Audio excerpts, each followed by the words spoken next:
सुलक्षणा सुबह से रसोई घर में तरह तरह के व्यंजन बनाने में लगी हुई है। आज उसका इकलौता नीलेश शहर से जो आ रहा है।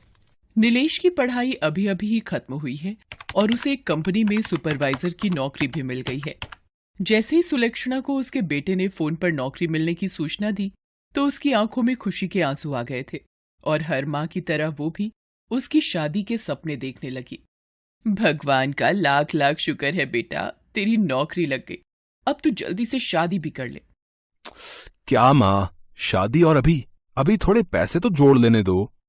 फोन पर नीलेश ने अपनी माँ की बात काट दी, लेकिन सुलक्षणा ने तय कर लिया था कि जब नीलेश गांव आएगा तो उसे शादी के लिए मना लूंगी। सुलक्षणा ने लगभग सारा खाना तैयार कर लिया था, बस वो नीलेश की पसंद का अचार लाने छत पर जा रही थी, तभी उसके दरवाजे पर एक कार आकर रुकी। उस कार से नीलेश बाहर उतरा। उसे देखकर सुलक्षणा सोचने लगी, नीलेश कार से आया है, पर ये तो हमेशा बस से गांव आता था। मुझसे कहता है कि पैसे जोड़ने हैं, लेकिन खुद बिना मतलब के ये लड़का पैसे बर्बाद करता है। अभी उसकी खबर लेती हूँ। ये सोचकर और बनावटी गुस्सा अपने चेहरे पर लाकर जैसे ही वो बाहर गई तो उसने देखा कि दुल्हन के लिबास में एक लड़की भी कार से उतरी। सुलक्षणा उस लड़की का मुंह घूर घूर कर देख रही थी और सोच रही थी, कौन है ये लड़की? कहीं नीलेश ने इससे शादी तो नहीं कर ली? लेकिन मेरे बिना वो शादी कैसे कर सकता है? सुलक्षणा के दिमाग में कई सारे प्रश्न एक साथ आ जा रहे थे, लेकिन बिना नीलेश के बताए उसे किसी का जवाब तो नहीं मिलना था। तभी नीलेश ने उस लड़की को, जिसका नाम आरती था, उससे कहा कि आरती, ये मेरी माँ है और तुम्हारी सासू माँ। इनके पैर छूकर आशीर्वाद लो। सासू माँ? ये शब्द सुनते ही सुलक्षणा के कान खड़े हो गए। उसके जहन में चल रहे सारे सवालों का जवाब उसे मिल गया था। आरती ने उसके पैर छुए। खुश रहो बेटा, खुश रहो। नीलेश अपनी माँ का चेहरा देख रहा था। उसमें वो अपनी माँ का दर्द महसूस कर सकता था। नीलेश अपनी माँ को अचानक हुई इस शादी के बारे में बताना चाहता था, लेकिन उसके पहले ही उसकी माँ ने अपने मुंह पर उंगली रखकर उसे चुप रहने का इशारा किया और उन दोनों को बाहर ही इंतजार करने को कहा। आरती और नीलेश की समझ में नहीं आ रहा था कि आखिर माँ ने उन दोनों को बाहर क्यों खड़ा कर दिया। कुछ ही देर में सुलक्षणा अपने हाथों में आरती का थाल लेकर आई, फिर बहू की आरती उतारी, फिर वो दोनों घर के अंदर आए। माँ, तू नाराज तो नहीं है ना? शादी जैसा इतना बड़ा फैसला मैंने तेरे बगैर ले लिया। बिल्कुल नाराज हूं। तुमने चुपके से शादी कर ली, अपनी माँ को भी नहीं बताया। अरे, एक माँ के भी तो कुछ अरमान होते हैं। वो माँ जी, तुझसे कोई नाराजगी नहीं है बेटी, बस इस नालायक से है। सुलक्षणा की बात को सुनकर आरती का मन थोड़ा शांत हुआ। उसके बाद उन दोनों ने अपनी कहानी बतानी शुरू की। दोनों एक दूसरे को कॉलेज के समय से ही प्यार करते थे। कॉलेज खत्म होने के बाद नौकरी मिलते ही उन्होंने शादी करने का तय किया था। नीलेश को नौकरी मिल भी गई। आरती ने नीलेश के बारे में अपने घर में बताया, लेकिन उसके अमीर पिता ये सब सुनकर आग बबूला हो गए और उन्होंने आरती की जबरदस्ती शादी का प्लान बनाया। वो तो ऐन वक्त पर आरती घर से भाग गई, नहीं तो वो उसकी शादी कर देते। माँ जी, इसीलिए हमें इस तरह से शादी करनी पड़ी। मुझे माफ कर देना बेटा, मुझे अब तुमसे कोई शिकायत नहीं है। उसके बाद सुलक्षणा ने खाना परोसा और सभी ने मिलकर खाया। आरती तो सुलक्षणा के हाथों के अचार की फैन हो गई।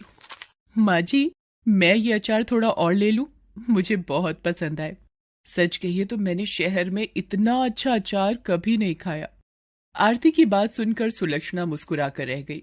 अगले दिन वे तीनों शहर की ओर निकल पड़े। नीलेश जिद करके सुलक्षणा को अपने साथ ले जा रहा था। शहर का किराए का घर सुलक्षणा को बहुत पसंद आया। नीलेश अगले दिन ऑफिस ज्वाइन करने पहुंचा, लेकिन उसे तब बहुत आश्चर्य हुआ कि उसे नौकरी से निकाल दिया गया है। नीलेश की समझ में इसका कारण नहीं आया। उसने दूसरी जगहों पर भी नौकरी की कोशिश शुरू कर दी, लेकिन उसे नौकरी नहीं मिली। दिन हफ्ते में बदले और हफ्ते महीने में, लेकिन उसकी नौकरी कहीं नहीं लगी। अब तो उसकी सारी जमा पूंजी भी खत्म हो गई थी।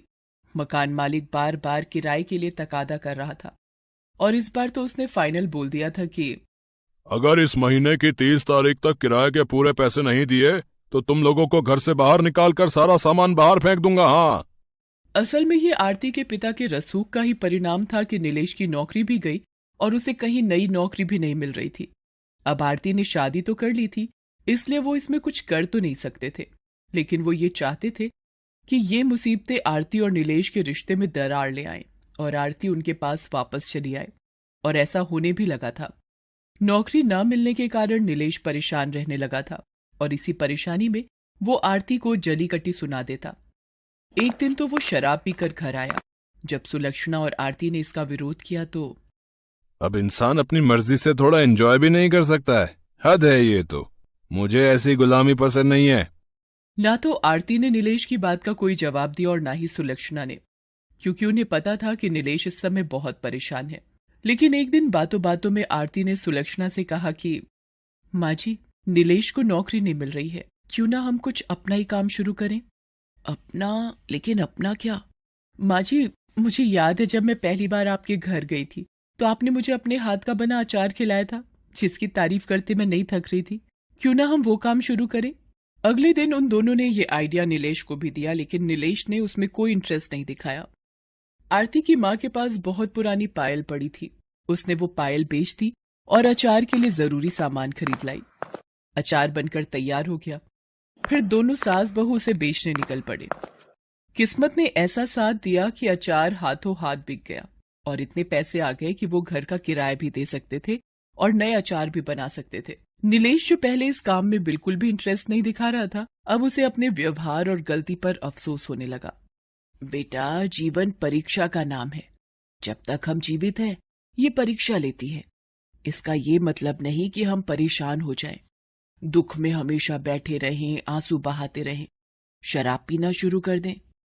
जब तुम बहुत छोटे थे तब तुम्हारे पिताजी का देहांत हो गया था।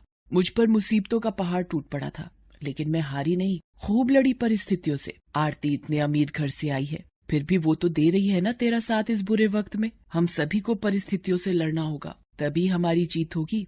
धीरे धीरे उनके अचार की चर्चा सब जगह होने लगी। माँ जी, आपके अचार ने मार्केट में कमाल कर दिया है। जिसे देखो वो आपके अचार की चर्चा कर रहा है। आरती, जिस हिसाब से मार्केट में डिमांड बढ़ रही है ना, मुझे लगता है कि हमें कुछ लोगों को काम पर रखना होगा और शायद एक दुकान भी लेनी पड़े। उन्होंने दुकान भी किराए पर ली और कुछ लोगों को किराए पर भी रखा। सफलता का ये सिलसिला चलता ही रहा। 1 साल के भीतर उन्होंने अचार बनाने की एक फैक्ट्री भी शुरू कर दी। अब उसकी फैक्ट्री में अचार बनने लगे। उन्होंने अपने अचार के ब्रांड का नाम रखा अचार वाली। ये सब कुछ एक सपने की तरह लग रहा है ना नीलेश? अगर माँ नहीं होती तो ये सब कैसे संभव हो पाता? माँ ने कुछ नहीं किया। ये सब तुम लोगों की मेहनत और ईश्वर की कृपा का परिणाम है। आज अचार वाली और उनके अचार की चर्चा देश से लेकर विदेश में है। सुलक्षणा के हुनर ने तो उसके परिवार की किस्मत को तो बदला ही, उसकी फैक्ट्री से जुड़े हजारों परिवार का भाग्य भी बदला।